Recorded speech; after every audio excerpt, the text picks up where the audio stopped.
रात का सन्नाटा, बादलों के बीच उड़ता एक प्लेन और अचानक सब कुछ खत्म। 29 दिसंबर 1972 की वो काली रात जब मियामी के दलदलों में एक चीख गूंजी और 101 जिंदगियां हमेशा के लिए खामोश हो गई। लेकिन असली दहशत तो इस हादसे के बाद शुरू हुई, जब मलबे से निकाले गए प्लेन के पुर्जे जब दूसरे हवाई जहाजों में लगाए गए तो वहां वो लोग दिखने लग गए जो मर चुके थे। पायलटों ने कॉकपिट में मरे हुए साथियों को देखा और एयर होस्टेस ने ओवन के कांच में उन चेहरों को झांकते हुए पाया जो महीनों पहले दफन हो चुके थे। और सबसे हैरान करने वाली बात तो ये थी कि ये अनजान साए सिर्फ दिखते नहीं थे, बल्कि लोगों से बातें भी करते थे और उन्हें वार्निंग देते थे। लेकिन वो वार्निंग क्या थी और क्या हुआ था उस रात एक फ्लाइट के साथ? अगर आप भी जानना चाहते हैं इन सवालों के जवाब तो हमारे संग वीडियो में एंड तक बने रहिए। Welcome to gripping tears and today I am talking about Eastern Airlines flight 401।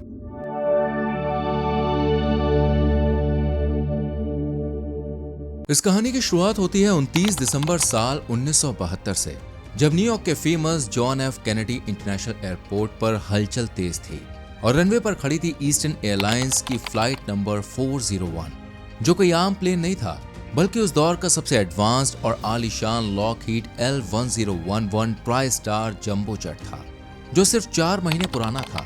यानी ईस्टर्न एयरलाइंस को यह अगस्त 1972 में मिला था, इसलिए प्लेन ने अभी 1000 घंटे की उड़ान भी पूरी नहीं की थी। इस मॉडल को बहुत ही सेफ माना जाता था, कभी कोई हादसा सुनने में नहीं आया था, इसलिए पैसेंजर्स को प्लेन पर पूरा भरोसा था, जो 29 दिसंबर की रात न्यूयॉर्क से मियामी की तरफ उड़ान भरने के लिए बिल्कुल रेडी था।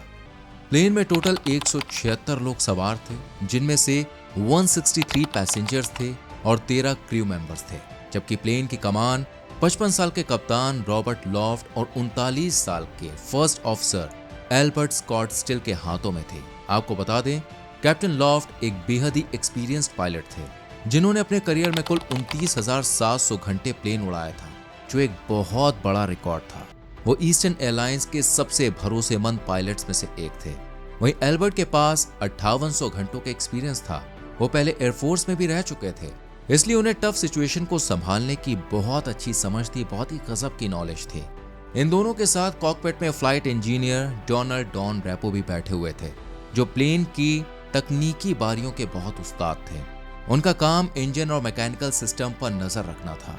खैर, तीनों ही अब अपनी अपनी सीट पर बैठ चुके थे और पैसेंजर्स एक एक करके प्लेन में चढ़ रहे थे।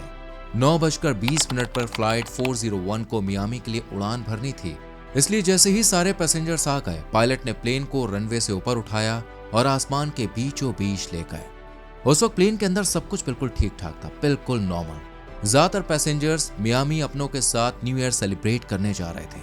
प्लेन के अंदर लोग आपस में बातें कर रहे थे, कुछ अपनी छुट्टियों का प्लान बना रहे थे तो कुछ आराम से अपनी सीटों पर सो रहे थे, जबकि क्रू मेंबर्स भी अपने अपने कामों में लगे हुए थे। वो मुस्कुराते हुए पैसेंजर्स को डिनर और ड्रिंक सर्व कर रहे थे। प्लेन जैसे ही आसमान की ऊंचाइयों पर पहुंचा तब फर्स्ट क्लास के कैबिन में बैठे एक लड़के ने अपनी गर्लफ्रेंड को सरप्राइज देने का फैसला किया। उसने सबके सामने घुटनों पर बैठकर अपनी जेब से एक अंगूठी निकाली और उसे शादी के लिए प्रपोज कर दिया।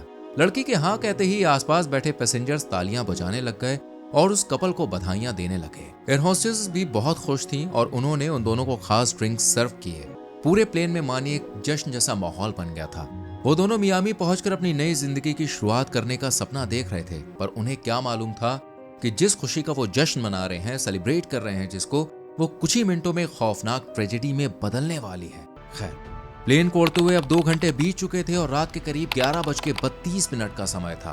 प्लेन अपनी मंजिल से कुछ ही मील दूर था। पायलट और कप्तान को मियामी इंटरनेशनल एयरपोर्ट का रनवे साफ साफ दिखाई दे रहा था, बिल्कुल क्लियर।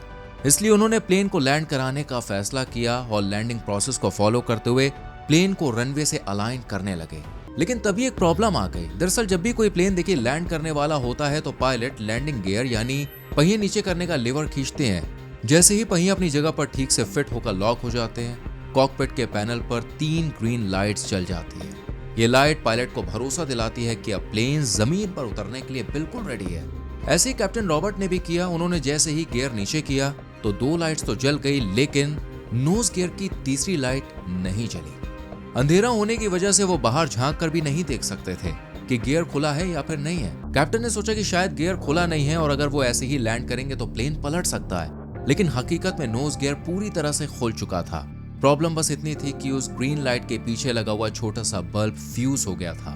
जैसी ये बात पायलट और कप्तान को पता चली तो उन्होंने फौरन ही ग्राउंड स्टाफ से बात की और उन्हें अपनी प्रॉब्लम के बारे में सब कुछ बताया, जिसके बाद ग्राउंड स्टाफ ने उनसे कहा कि वो सबसे पहले प्लेन को हवा में अच्छे खासे डिस्टेंस पर ले जाएं और उसके बाद ऑटो पायलट मोड पर डाल दें। ग्राउंड स्टाफ की बात सुनकर पायलट और कप्तान ने ऐसा ही किया। उन्होंने प्लेन को ऑटो पायलट मोड पर डाल दिया और दोनों उस खराब बल्ब को निकालने और ठीक करने लगे।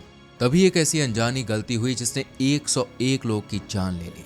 दरअसल बल्ब के साथ मशक्कत करते वक्त कैप्टन रॉबर्ट का हाथ अनजाने में कंट्रोल व्हील से टकरा गया। इस मामूली से धक्के ने प्लेन के ऑटो पायलट का मोड बंद कर दिया, पर इस बात का एहसास ना तो रॉबर्ट को हुआ और ना ही एल्बर्ट को, क्योंकि कोई अलार्म ही नहीं बजा था। प्लेन को ऊंचाई पर बनाए रखने वाला सिस्टम बंद हो चुका था। 2000 फीट की ऊंचाई पर उड़ रहा ये प्लेन धीरे धीरे नीचे की तरफ झुकने लगा। अब क्योंकि रात घनी थी और नीचे मियामी का अंधेरा दलदल था, इसलिए बाहर देखकर यह अंदाजा लगाना नामुमकिन था कि प्लेन नीचे गिर रहा है। धीरे धीरे प्लेन अपनी तय ऊंचाई से नीचे जाने लगा। तभी उसी time flight engineer Don Repo के पास लगे एक पैनल पर एक छोटी सी वार्निंग वाली लाइट चमके, लेकिन तीनों उस टाइम बल्ब को ठीक करने में इतने बिजी थे कि किसी ने भी उस लाइट की तरफ देखा ही नहीं।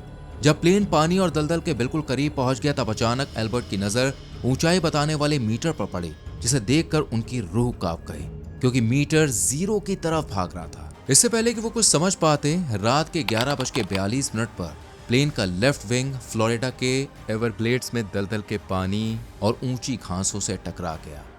अब क्योंकि रफ्तार बहुत ज्यादा थी तो इसलिए लेफ्ट विंग टूट गया और प्लेन तेजी से घूमते हुए कीचड़ और पानी में घिसटने लगा, जिस वजह से वो कई बड़े टुकड़ों में टूट गया। पैसेंजर्स की सीटें मलबे के साथ बिखर गई। प्लेन के विंग्स में हजारों लीटर फ्यूल भर गया था। जैसे ही विंग्स टूटे वो फ्यूल चारों तरफ फैल गया और जब मेटल वाला हिस्सा तेज रफ्तार से जमीन और मलबे से टकराया तो उससे भयंकर चिंगारियां निकली। इन चिंगारियों ने फैले हुए फ्यूल को तुरंत ही आग के गोले में बदल दिया और इस आग ने 176 लोगों में से 101 लोग की जान ले ली, जिसमें रॉबर्ट एल्बर्ट और डॉन रेपो भी शामिल थे। हालांकि प्लेन दलदल और पानी वाले इलाके में गिरा था, इसलिए आग बहुत देर तक नहीं टिकी और 75 पैसेंजर्स बच गए, जिन्हें बहुत ज्यादा चोटें आई थी। उस रात मियामी एयरपोर्ट के कंट्रोलर चार्ली जॉनसन फ्लाइट 401 पर नजर रख रहे थे। उन्होंने देखा कि फ्लाइट 401 रडार से पूरी तरह गायब हो चुकी है। चार्ली ने तुरंत रेडियो पर आवाज दी, ईस्टर्न 401, क्या तुम मुझे सुन पा रहे हो? पर कोई जवाब नहीं आया। उन्होंने फिर से पुकारा, पर दूसरी तरफ सिर्फ एक डरावना सन्नाटा था। अब चार्ली ने पास ही उड़ रहे नेशनल एयरलाइंस के एक पायलट से पूछा कि क्या उसे फ्लाइट 401 की लाइटें कहीं दिख रही हैं? उस पायलट ने जवाब दिया, नहीं सर, नीचे सिवाय घने अंधेरे के और कुछ भी नहीं है। तब चार्ली के हाथ पांव फूल गए और उन्होंने इमरजेंसी का ऐलान कर दिया और फौरन कोस्ट गार्ड को प्लेन तक पहुंचने का ऑर्डर दिया। पर कोस्ट गार्ड के वहां पहुंचने से पहले ही रॉबर्ट मार्कस नाम का एक शख्स अपनी एयरपोर्ट लेकर वहां पहुंच चुका था। दरअसल रॉबर्ट ने आसमान में एक तेज नारंगी रोशनी देखी थी, जिसका पीछा करते करते रॉबर्ट प्लेन तक जा पहुंचा और उसने दलदल में फंसे कई लोग की मदद भी की। इतने में यहाँ कोस्ट गार्ड के हेलीकॉप्टर भी आ गए, जो घने अंधेरे और ऊंची घासों की वजह से प्लेन को ढूंढ नहीं पा रहे थे। मार्कस ने अपनी नाव की तेज लाइट आसमान की तरफ की और हेलीकॉप्टर्स को रास्ता दिखाया। इधर फ्लाइट अटेंडेंट बेवरली रापोसा खुद घायल थी, लेकिन उन्होंने हार नहीं मानी। उन्होंने अंधेरे में फंसे पैसेंजर्स को शांत रखने के लिए क्रिसमस कैरल गाना शुरू किया। उनकी आवाज सुनकर कोस्ट गार्ड एक एक करके लोगों को मलबे से बाहर निकालने लगे और इस तरह 75 लोग की जान बच गई, जबकि पायलट के क्रैश होने की न्यूज अखबारों में छप गई। सभी को लग रहा था कि 401 की कहानी अब यहाँ पर देखिए खत्म हो चुकी है, पर बॉस असली कहानी एक्चुअली में यहीं से शुरू होती है। दरअसल कुछ टाइम बाद ईस्टर्न एयरलाइंस ने फैसला किया कि वो 401 फ्लाइट के जितने भी पुर्जे हैं क्रैश के बाद सही सलामत जो बच गए हैं, उनका यूज बाकी प्लेन्स में करेंगे, क्योंकि उस दौर में एक नया प्लेन खरीदना या फिर बनाना देखिए बहुत ज्यादा महंगा होता था, बहुत ही चैलेंजिंग काम था। इसलिए ईस्टर्न एयरलाइंस ने पैसे बचाने के लिए मलबे से बचे पुर्जों को अपनी दूसरी फ्लाइट्स में लगाने का डिसीजन ले लिया था।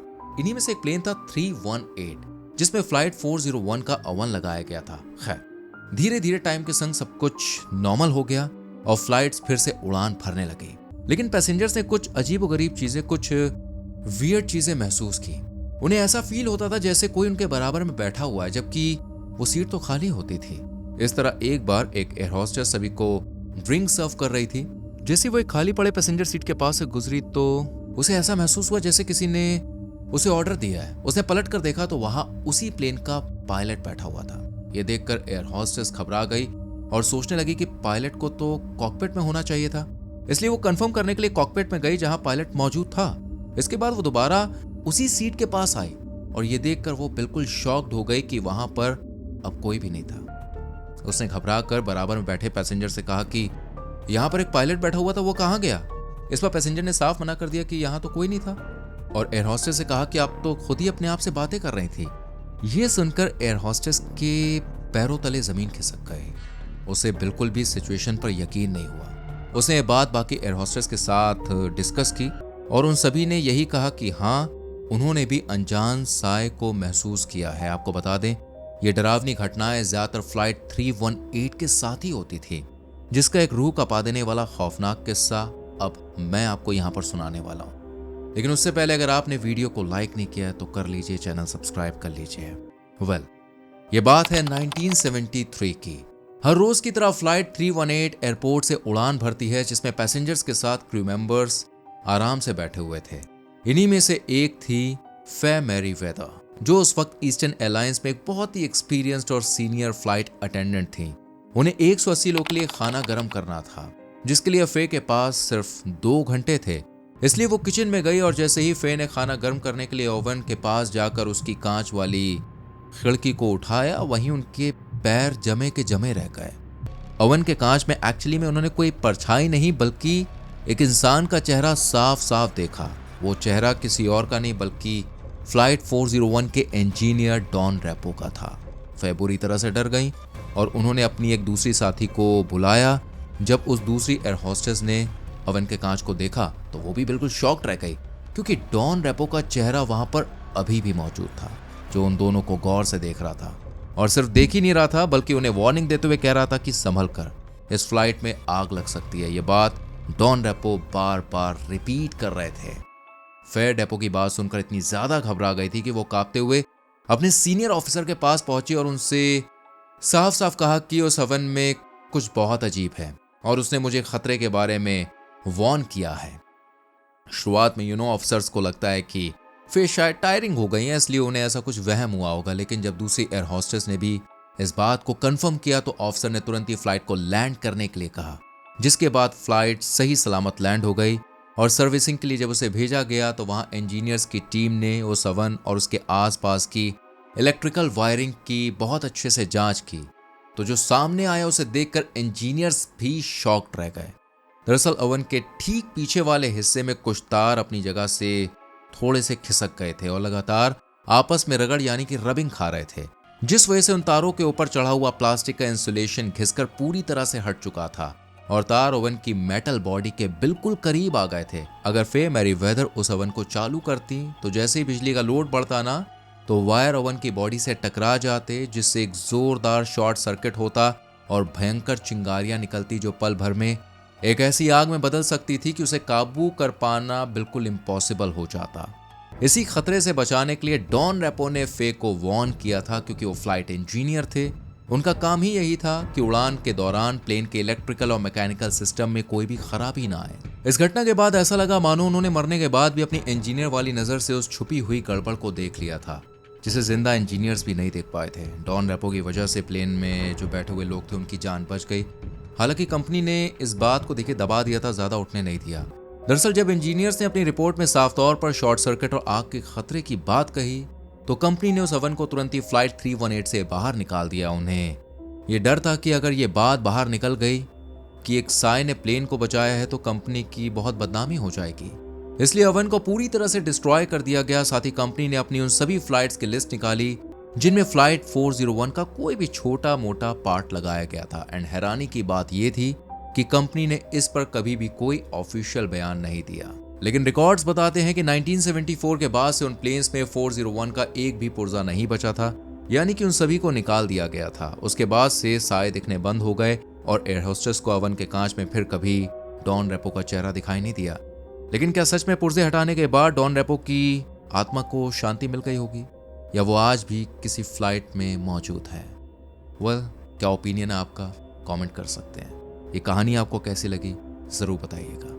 वीडियो को लाइक और शेयर करके चैनल को सब्सक्राइब करें, बेल आइकॉन प्रेस करें जिससे आने वाली क्रिपिंग स्टोरीज आपसे मिस ना हो। See you in the next story. Bye bye.